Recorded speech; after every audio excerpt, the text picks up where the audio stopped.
E no programa da semana passada, eu apresentei aqui o livro O que vai ter para comer, escrito pela Ariela Doctors e pela minha mulher, a Maísa Zakizuki. Então, olha aqui o subtítulo: O que você coloca no seu prato pode transformar o planeta. E eu disse que hoje, né, no programa da semana que vem, eu explico direitinho onde vai ser o lançamento, o horário, para fazer o convite para todos estarem presentes. Aí eu pensei melhor e falei assim: puxa vida, eu faço programa há tanto tempo, e para não ser acusado de fazer nepotismo, eu nunca convidei a Maísa para participar, nem do Você é Curioso, nem do Olá Curioso. E esse já é o programa número 126. Aí então hoje eu vou fazer um pouquinho de nepotismo, sim. Então eu vou conversar com a Maísa Zakizuki, minha mulher, autora de vários livros, né? Nenhum deles eu conversei com ela aqui, mas esse nós vamos conversar e ela vai fazer o convite para todo mundo estar presente. Bom dia, Maísa! Bom dia, finalmente. Parece que a gente está longe, né? Eu estou no escritório, ela na sala, parece que a gente está longe. Tô até nervosa de dar entrevista para você, tão famoso, né? Não, mas aí não vai ser uma entrevista convencional. Eu quero que você mais convide o curioso para participar do seu lançamento, junto com a Ariela. Só queria pegar alguns pontos, porque o Guilherme acabou de sair daqui falando da tal da farinha de grilo, né? Então, a gente está começando a usar insetos para a alimentação das pessoas. E eu, como acompanhei todo o processo do livro, eu sei que você e a Ariela tratam desse assunto, não é? A vantagem de escrever sobre variados temas é a gente ir descobrindo muitas coisas curiosas, e alimentação é um mundo, né?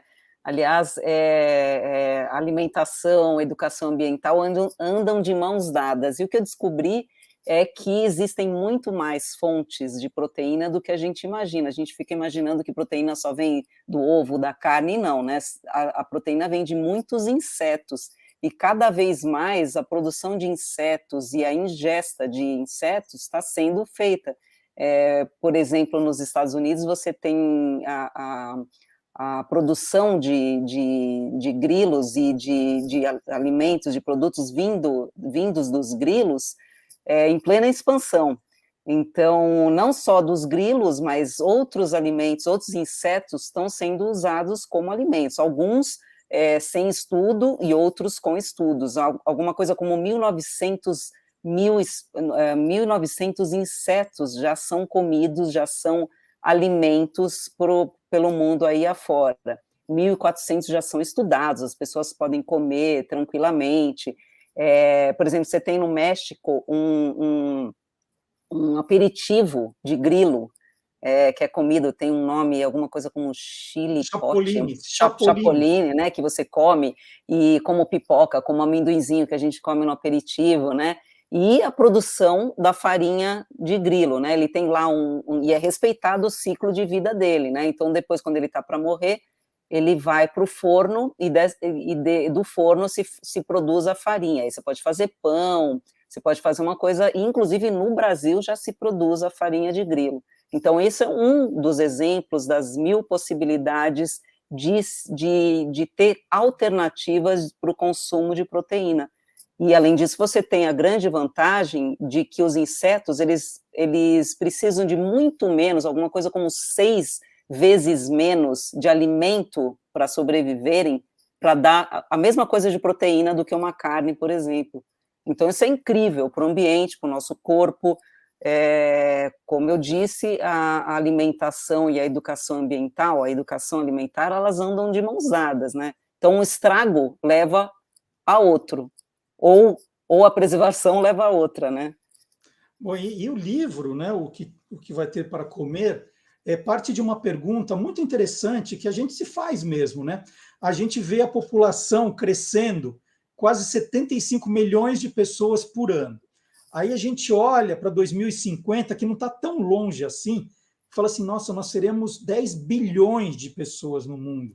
É muita gente para alimentar. Vai ter comida para todo mundo, Maísa? Então, essa pergunta, com a resposta equivale não sei quantos milhões de dólares, porque, na verdade, assim, se a gente alterar o sistema alimentar, a agricultura, o que a gente faz com a natureza, o que a gente devolve para ela, se a gente respeitar, mudar essa questão do efeito estufa, isso tudo tende a melhorar. Então, a gente já está aqui pensando, o livro é uma proposta para isso, são 6 capítulos, mais um Saiba Mais, que a gente não, como eu e a Ariela costuma dizer, não é um livro que está dando na mão das crianças a responsabilidade sozinha para elas, olha que fizeram e agora vocês arrumem tudo isso. Não, a gente dá alternativas e como precisamos pensar a natureza, de onde vem tudo que a gente come, de uma forma melhor, sustentável, para que a gente não estrague, mas que as nossas necessidades e o que a gente usa da natureza sejam equilibradas, respeitando biodiversidade, biomas e tudo mais. Mas precisamos mudar e a mudança é agora. E não é a criança sozinha, são projetos, né? Por isso que as políticas públicas são importantes, tanto desde o que você escolhe no prato, que muitas vezes não é uma escolha, né? Não é todo mundo que pode escolher, mas são pequenos gestos que a gente pode fazer para poder ir pensando em 2050. 10 bilhões de pessoas, usaremos mais, são mais 60% de comida do que se produz hoje, que a gente vai ter que ter. E isso, assim, vai mais água, mais energia, e por aí vai, né? Então, tem até um capítulo que a gente explica dos 5 R's, eu até fiz uma colinha, cadê minha colinha? Que é o repensar, recusar, reutilizar, reduzir e reciclar. Então, é uma base de uma política nossa, né, para a gente não ter esse problema de faltar comida. E não é só faltar comida, a gente já está sofrendo os impactos do que a gente mexeu na natureza hoje, né, as enchentes, as catástrofes, esse clima quente, o efeito estufa, e os impactos de tudo isso que a gente está vivendo. E a questão do desperdício, né? É uma coisa que está em pauta também. Que a gente está falando, 2050, a gente tem que produzir mais comida. Agora, hoje, a sensação que eu tenho é que a gente joga muita comida fora também, não é isso? Então, a gente joga e a gente consome muito, né? O que se prega hoje, um norte é você consumir menos, né? Não adianta você, vou reciclar, não vou desperdiçar, não vou ter perda, mas na verdade é repensar. Por isso que é um dos 5 R's, é você pensar nesse consumo, né? E de que forma ele vai se dar. E tem uma grande diferença que também foi um aprendizado para mim, que é a diferença do desperdício e da perda, porque você tem perda na própria produção. Então, você tem perda de sementes, porque o tempo teve uma coisa inesperada ali, que teve uma perda muito grande, ou ao transportar teve perda, que já começa ali na produção. Então, é toda uma cadeia. Por isso que eu gosto dessa ideia de que um estrago leva a outro, ou uma benfeitoria leva a outra, né? Então, é desde a produção, porque se você pensar que hoje são 80% da pasta, do que se come, dos animais, é uma grande parte da nossa agricultura, né? Do que os animais comem. Então, é uma coisa é uma produção muito, muito grande, e eles ocupam áreas imensas, né? E o que vai ser? Que vai ser das nossas florestas, né? Como é que a gente vai pensar isso? Precisamos consumir, não é só também falar, não vamos consumir carne, mas vamos dar ideias, né?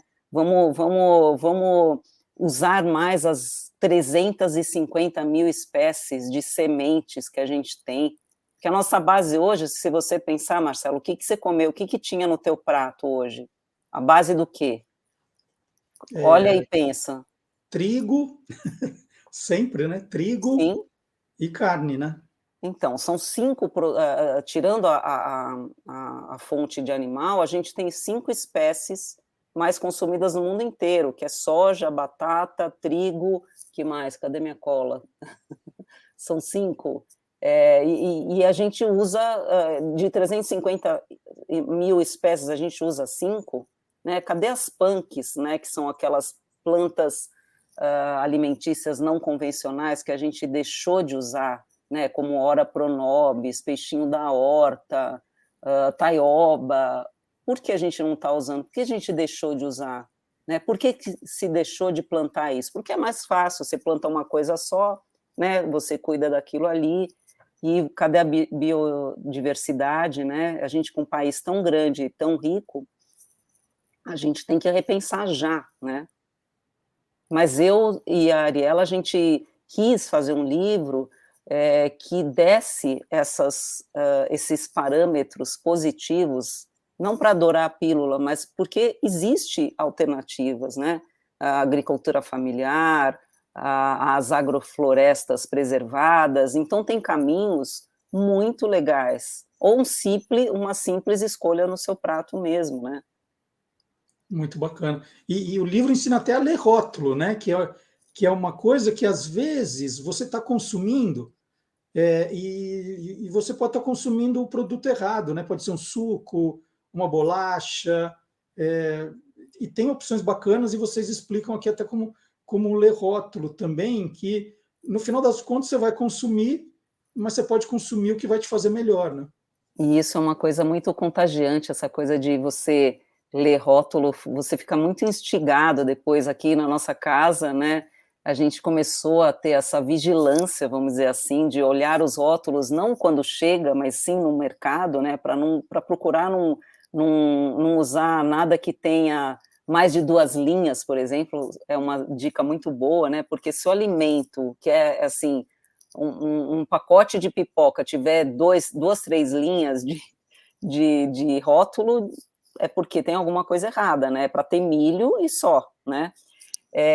Então, essas descobertas, a criança, ela é muito, para ela é muito interessante poder olhar com isso. E às vezes você passa uma vida comendo alguma coisa, um exemplo meu particular, eu comia atum achando que era atum, uma lata de atum, pelo menos não era tão cruel assim comer. E aí eu fui descobrir que tem aquele T de transgênico, que nem todo, agora não é obrigado a constar, né, infelizmente, mas é um produto transgênico, quer dizer, não é tão legal assim. A gente sabe do problema de comer alimentos transgênicos, né?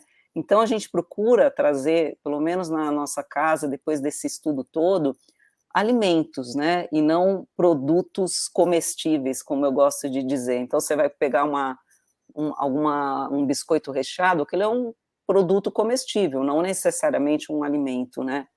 É diferente de você pegar, fazer um biscoito de uma farinha que é orgânica, procurar trazer e oferecer uma diversidade grande para dentro de casa, né? Isso porque tem muita gente que tem condições de fazer e não faz, não é só uma questão, embora a fome seja uma questão social, econômica, é uma condição social que determina, mas ela está muito ligada à educação, né? E a educação alimentar, que é o que a gente tem o objetivo aqui de tratar no livro, ela é fundamental, uma educação como se fosse uma educação musical, uma educação que já tenha ambiental, alimentar, ela faz parte dessa formação da criança.